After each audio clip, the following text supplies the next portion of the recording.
Hello students, welcome again Jason nursing classes. तो distance last class में हम discuss करते थे आपका कंजक्टिवाइटिस के बारे में। इसमें हमने इसकी इंट्रोडक्शन, डेफिनेशन और जो हमारे कंजक्टिवाइटिस थे इसके टाइप्स के बारे में डिस्कस किया था, और साथ में हमने रिस्क फैक्टर और जो एटियोलॉजी था इसके बारे में डिस्कस किया था। तो आज की इस क्लास में तो नेक्स्ट हम बात करते हैं पैथोफिजियोलॉजी ऑफ कंजक्टिवाइटिस के बारे में। तो डिएशन जैसे हमारे कॉजेटिव एजेंट्स थे, जैसे आपका बैक्टीरिया हो गया, वायरस हो गया, एलर्जेंस होते हैं, और जो हमारे इरिटेंट्स होते हैं, तो ये जब भी हमारे किसी पर्सन में कांटेक्ट या आपके जो ड्रॉपलेट्स होते हैं और हमारे जो कंटामिनेटेड हैंड्स होते हैं, इसके थ्रू हमारे जो कंजक्टिवाइट सैक होता है इसमें आपका एंटर होता है। तो जो हमारी कंजक्टिवा में आपके जो एपिथेलियल सेल्स होते हैं इसके थ्रू इसको आपका रिकग्नाइज किया जाता है, और इसके बाद हमारा जो इम्यून रिस्पॉन्स होता है एक्टिवेट होता है। और डिएशन जब आपका इम्यून रिस्पॉन्स एक्टिवेट होता है तो जो हमारे इन्फ्लामेटरी जो मीडिएटर्स होते हैं, जैसे हमारे हिस्टामिन हो गया, प्रोस्टाग्लैंडिन है, और जो हमारे साइटोकाइंस होते हैं, ये हमारे रिलीज होते हैं। और जब भी हमारे इन्फ्लामेटरी मीडिएटर से रिलीज होते हैं तो उसके बाद जो आपके कंजक्टिवा में जो ब्लड वेसल्स होते हैं उसमें आपका वेजोडाइलेशन होता है। और जब आपका इसमें वेजोडाइलेशन होता है तो उसके थ्रू जो आपका कैपिलरी परमेबिलिटी होती है वो इंक्रीज होती है, जिसके बाद आपका जो टिश्यूज़ होते हैं हमारे आई में उसमें आपका फ्लूइड का लीकेज होना स्टार्ट हो जाता है। उसके बाद हमारा इसमें आपकी रेडनेस और आपका एडिमा का फॉर्मेशन हो जाता है। और डिएशन जब भी हमारे कंजक्टिवा में रेडनेस होती है, आई में रेडनेस होती है, तो उसको आपका हाइपरमिया बोलते हैं मेडिकल टर्म में। और जब भी हमारे कंजक्टिवा में आपका एडिमा फॉर्म हो जाता है तो उसको हम आपका कीमोसिस के नाम से जानते हैं। और ड्यूरेशन जब भी हमारा रेडनेस और एडिमा जब हमारा फॉर्म हो जाता है तो उसके बाद हमको जो सेलुलर इन्फिल्ट्रेशन होती है इसकी कंडीशन देखने की मिलती है। यानी जब आपका बैक्टीरिया के थ्रू आपका इन्फेक्शन होगा तो इसमें हमारे जो न्यूट्रोफिल्स होते हैं वो रिलीज होते हैं, और जो आपका वायरस के थ्रू आपका इन्फेक्शन होगा तो इसमें आपकी जो लिम्फोसाइट्स होते हैं वो आपका इंक्रीज होंगे, और जो आपका एलर्जिक जो कंजक्टिवाइटिस होगा वो आपका डेवलप होता है, इसके थ्रू आपका इन्फेक्शन होगा, तो इसमें हमारे जो इसिनोफिल्स होते हैं वो आपके रिलीज होना स्टार्ट हो जाएंगे। और जब भी हमारा सेलुलर इन्फिल्ट्रेशन होता है तो इसके बाद जो हमारे आई में गॉबलेट सेल्स होते हैं इसके थ्रू जो आपका म्यूकस का जो प्रोडक्शन होता है वो भी आपका इंक्रीज हो जाता है। और उसके बाद हमारे जो क्लिनिकल मैनिफेस्टेशन होते हैं कंजक्टिवाइटिस के, यानी जो साइन एंड सिम्टम्स होते हैं वो आपके सोना स्टार्ट हो जाते हैं।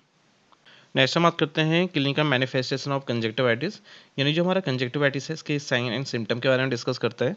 तो फर्स्ट है आपका bacterial origin has a moderate redness with the yellow green discharge. मान लो पेशेंट को आपका बैक्टीरियल कंजक्टिवाइटिस है, तो ऐसे पेशेंट में हमारा आई में मॉडरेट रेडनेस देखने को मिलता है, साथ में आपका येलो ग्रीन आपका डिस्चार्ज भी देखने को मिलेगा। इसके अलावा जो पेशेंट की आई है इसमें आपकी जो कंजक्टिवा है इसमें आपका एडिमा डेवलप हो सकता है। और डिएशन जब भी हमारे पेशेंट के कंजक्टिवा में आपका एडिमा डेवलप होता है तो इसको मेडिकल टर्म में हम आपका कीमोसिस बोलते हैं। इसके अलावा जो आपके आईलिड होता है उसमें आपका एडिमा डेवलप हो सकता है। इसके अलावा मान लो कोई पेशेंट है उसमें आपका एलर्जिक कंजक्टिवाइटिस डेवलप है, तो इस कंडीशन में पेशेंट में हमारा ईचिंग देखने को मिलेगा। इसके अलावा पेशेंट में आपका क्रस्टिंग डिस्चार्ज देखने को मिलता है हमारे आईलिड में, और साथ में जो हमारे आईलिड्स होते हैं वो आपके क्रस्टेड भी आपके देखने के लिए मिल सकता है। इसके अलावा नेक्स्ट कंडीशन में डेवलप हो सकती है आपका एपिफोरा, यानी जो आपका मान लो पेशेंट है उसमें आपका कंजक्टिवाइटिस है, तो उसमें आपका जो लैक्रिमेशन है, यानी हमारा जो टीयरिंग होता है, आपका जो वाटर डिस्चार्ज होता है आई में, वो हमारा इंक्रीज रहता है। और मान लो पेशेंट को आपका वायरल कंजक्टिवाइटिस के साथ में आपका राइनाइटिस है, यानी जो आपके नोज़ है उसमें आपका इन्फ्लामेशन हुआ है, तो इसमें आपका जो एलर्जी के राइनो कंजक्टिवाइटिस है वो देखने को मिल सकता है। इसके अलावा पेशेंट को इरिटेशन होगी, मैलिस होगा, यानी पेशेंट को फीलिंग ऑफ डिस्कम्फर्ट रहेगा, और पेशेंट को फॉरेन बॉडी सेंसेशन फील होगा आई में। और साथ में हमारी जो आई होती है उसमें आपका बर्निंग सेंसेशन देखने को मिल सकता है। पेशेंट को फोटोफोबिया होगा, और इसके अलावा पेशेंट में ऑप्थेल्मेलेजिया देखने को मिल सकता है। तो डिएशन जो आपका ऑप्थेल्मेलेजिया है ये आपका एक मेडिकल टर्म है जिसका मीनिंग होता है हमारा आई पेन, यानी जब भी हमारे आई में पेन होता है तो इस कंडीशन को हम आपका ऑप्थेल्मेलेजिया बोलते हैं। And infection start in one eye and then spread to other eye. तो डिएशन जो आपका कंजक्टिवाइटिस होता है इसमें जो आपका इन्फेक्शन होता है पहले तो हमारे वन आई में स्प्रेड होता है, वहाँ से स्टार्ट होता है, उसके कुछ टाइम बाद ये हमारे जो अदर आई होता है तो उसमें भी आपका स्प्रेड हो जाता है। नेक्स्ट हम बात करते हैं डायग्नोस्टिक इवैल्यूएशन, यानी जो आपका डायग्नोस्टिक फाइंडिंग्स होते हैं कंजक्टिवाइटिस के उसके बारे में। तो फर्स्ट आपका पेशेंट का हिस्ट्री कलेक्शन किया जाता है, उसके अलावा पेशेंट में हमारा आई का एग्जामिनेशन परफॉर्म किया जाता है। तो डीएसएन जब भी हमारा आई का एग्जामिनेशन परफॉर्म किया जाता है तो उस टाइम पर हमारे 4 क्लिनिकल फीचर ऐसे होते हैं जिसको आपका इवेलुएट करना इम्पोर्टेंट है। तो फर्स्ट आपका टाइप ऑफ डिस्चार्ज। तो जो पेशेंट का जो टाइप ऑफ डिस्चार्ज है, यानी आपका वाटरी है या आपका मिकोइड है, प्रूडेंट है या आपका म्यूको प्रूडेंट है, तो इसको हमारा चेक किया जाता है। इसके अलावा जो हमारा कंजक्टिवल रिएक्शंस होते हैं, यानी आपका फॉलिकुलर है या आपका पैपिलरी है, इसको चेक किया जाता है। इसके अलावा प्रेजेंस ऑफ स्यूडो मेम्ब्रेन और ट्रू मेम्ब्रेन, यानी जो आपका स्यूडो मेम्ब्रेन है और जो आपका ट्रू मेम्ब्रेन है ये प्रेजेंट है या नहीं है, इसको भी हमारा चेक किया जाता है। इसके अलावा फोर्थ है आपका प्रेजेंस और एब्सेंस ऑफ लिम्फ एडिनोपैथी। इसके अलावा हमारा लिम्फ एडिनोपैथी आपका है या नहीं है, इसको भी हमारा चेक किया जाता है। नेक्स्ट आपका conjunctiva scraping to look for eosinophils. इसके अलावा जो आपका स्नोफिल है इसके लिए हमारा कंजक्टिवा स्क्रैपिंग किया जाता है, ताकि जो आपका एलर्जिक जो हमारा कंजक्टिवाइटिस है उसको हमारा आइडेंटिफाई कर सकें। नेक्स्ट आपका visual acuity measurement to determine whether vision has been affected. Addition जो आपका विजन है ये आपका अफेक्टेड है या नहीं है, इसको चेक करने के लिए आपका विजुअल एक्यूटी हमारा मेजरमेंट टेस्ट किया जाता है। नेक्स्ट हम बात करते हैं मैनेजमेंट ऑफ कंजक्टिवाइटिस, यानी जो आपका कंजक्टिवाइटिस है इसके ट्रीटमेंट के बारे में। तो फर्स्ट आपका अवॉइड एलर्जेंस, तो जो एलर्जेंस है उसको अवॉइड करना है।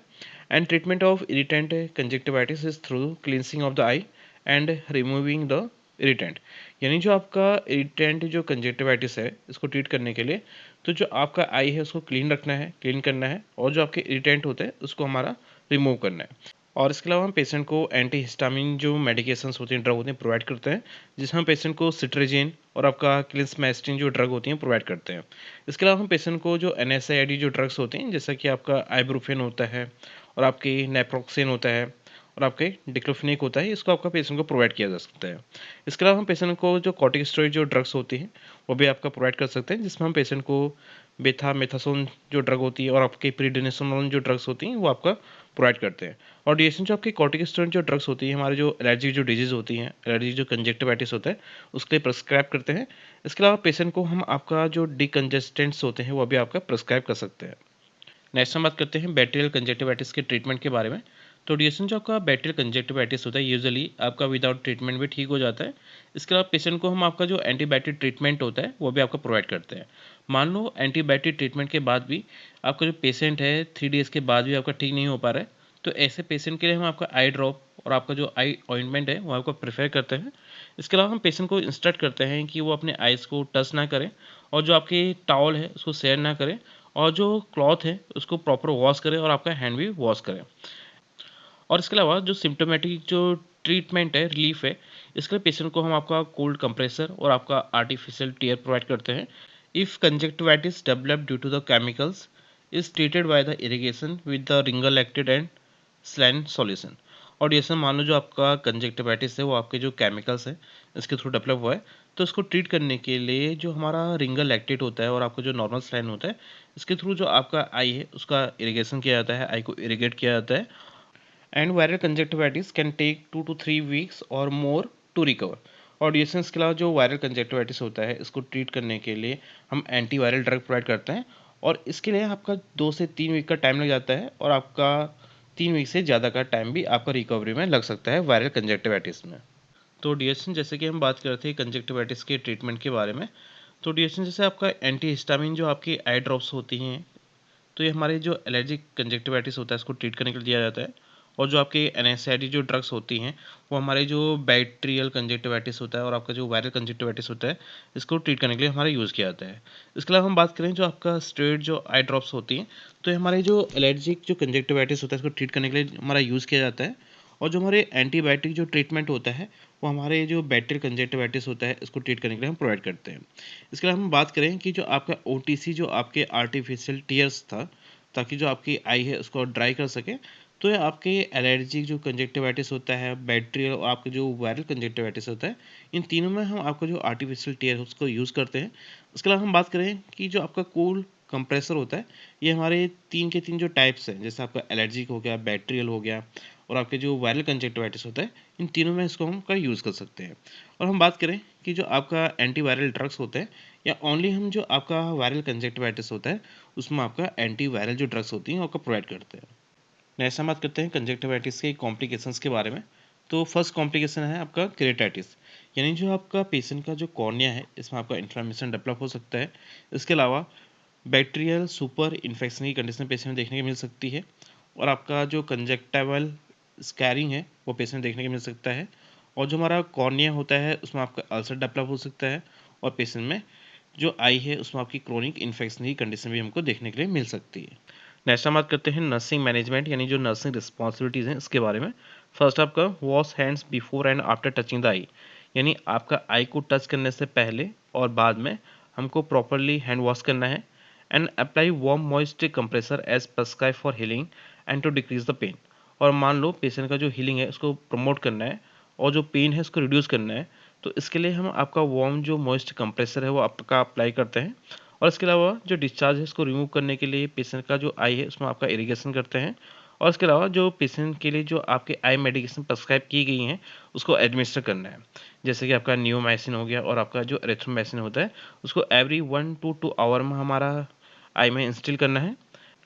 और पेशेंट में जो आपका इन्फ्लामेशन है उसको रिड्यूस करने के लिए आपका जो आई पैड्स है उसका भी हमारा यूज़ किया जा सकता है। और मान लो पेशेंट को आपका फोटोफोबिया है, तो ऐसे पेशेंट को हमको आपका डिम लाइट में रखना है, ब्राइट लाइट को अवॉइड करना है। इसके अलावा जो आपके प्रेस्क्राइब जो एनाल्जेसिक्स हैं ताकि जो पेन है उसको रिड्यूस कर सकें, तो इसके लिए हम पेशेंट को जो ड्रग्स होती हैं वो आपको प्रॉपर टाइम पे प्रोवाइड करना चाहिए, जैसे कि आपका एस्प्रिन हो गया आपका, और आपका एस्टामिनोजोफेंस होते हैं, आइब्रूफेन हो गया, ये ड्रग हमको पेशेंट को प्रोवाइड करनी है। Thank you, student, for watching this video. Please don't forget to like, share, and subscribe this channel for more updates.